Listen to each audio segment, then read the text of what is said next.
Friends, इस fertiliser की मदद से आप प्लांट में बहुत ज़्यादा मात्रा में फूल पा सकते हैं।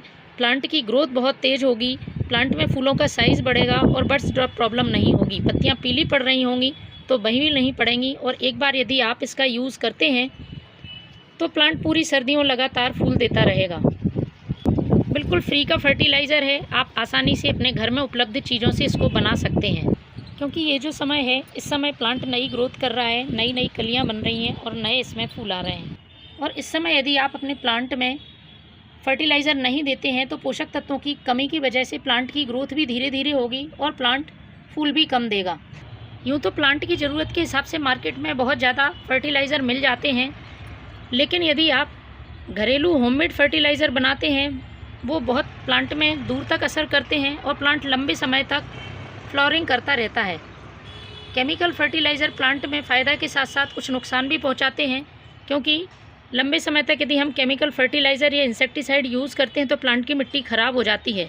लेकिन जैविक फर्टिलाइज़र में ऐसा नहीं होता है, प्लांट की मिट्टी उपजाऊ बनी रहती है और प्लांट में किसी तरह का साइड इफ़ेक्ट नहीं होता है। तो इसी तरह से मैं जो फर्टिलाइज़र बना रही हूँ वो बिल्कुल ऑर्गेनिक फर्टिलाइज़र है और प्लांट में किसी तरह का साइड इफ़ेक्ट नहीं देगा। यदि इसके फ़ायदे की बात करते हैं तो सबसे बड़ा फ़ायदा प्लांट की मिट्टी को उपजाऊ बनाएगा, क्योंकि प्लांट की मिट्टी को उपजाऊ बनाना बहुत ज़रूरी होता है। हमारा ध्यान सिर्फ फूलों पर और प्लांट की ग्रोथ पर जाता है, लेकिन हम मिट्टी में लगने वाले फंगस या इंसेक्ट की तरफ ध्यान नहीं देते हैं, ना ही मिट्टी में कम होने वाले न्यूट्रिशन की तरफ ध्यान देते हैं।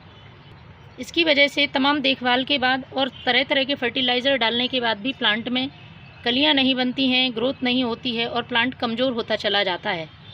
तो आज मैं बिल्कुल फ्री की चीज़ों से फर्टिलाइज़र बनाऊंगी। बहुत आसानी से फर्टिलाइज़र बन जाता है और इसे आप महीने में एक बार या 15 दिन में एक बार इस्तेमाल करते हैं तो प्लांट में किसी और फर्टिलाइज़र की ज़रूरत नहीं पड़ेगी, क्योंकि इसमें अच्छी मात्रा में नाइट्रोजन, पोटेशियम, फॉस्फोरस जैसे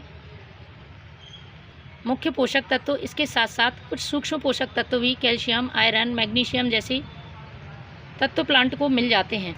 किसी भी फर्टिलाइज़र को डालने से पहले आपको प्लांट की केयर से संबंधित बातें कुछ ध्यान रखनी होंगी, जैसे कि प्लांट को फुल सनलाइट में रखना होगा। सर्दियों में धूप कम हो जाती है और यदि प्लांट को धूप नहीं मिलेगी तो प्लांट पत्तियां पीली करेगा या फिर प्लांट की ग्रोथ रुक जाएगी, जिसका असर प्लांट के फूलों पर पड़ता है, प्लांट फूल नहीं दे पाता है।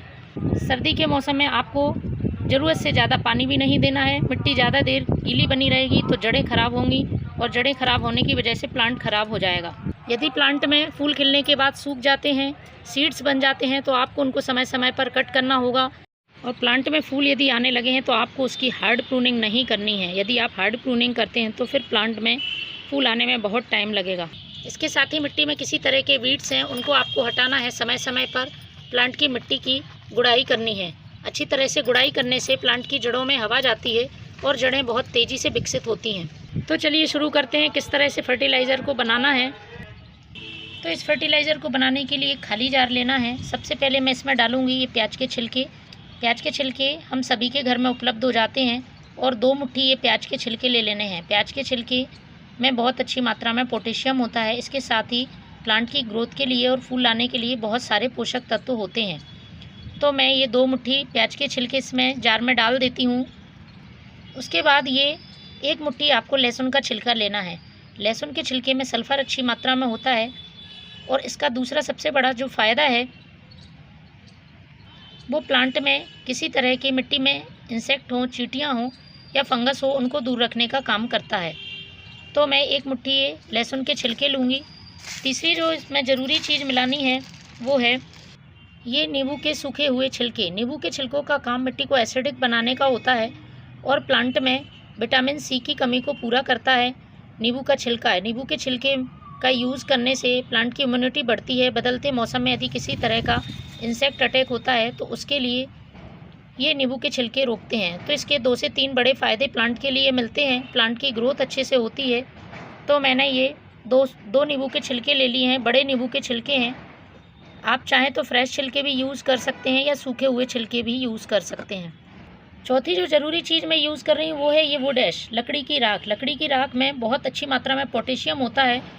इसके साथ ही कैल्शियम जैसे तत्व होते हैं, प्लांट को मजबूती देते हैं और ये प्लांट में मिट्टी में लगने वाले किसी भी तरह के फंगस या पत्तियों पर लगने वाले इंसेक्ट को भी दूर करती है। तो 1 चम्मच में मैं ये वुड ऐश ले रही हूँ और इसके बाद हमें इसमें पानी डाल के अच्छी तरह से ढक के 1 दिन के लिए रखना है। 1 दिन बाद आपको कुछ इस तरह से फर्टिलाइज़र मिलेगा।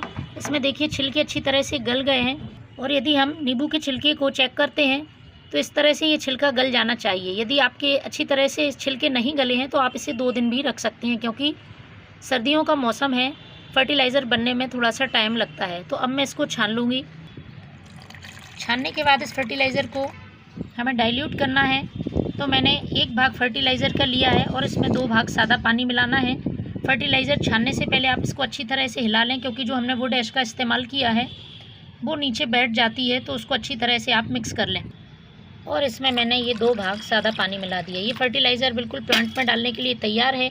आप इसे अपनी सभी प्लांट में यूज़ कर सकते हैं। तो मंथ में 1 बार इसका ज़रूर यूज़ करें। Thank you.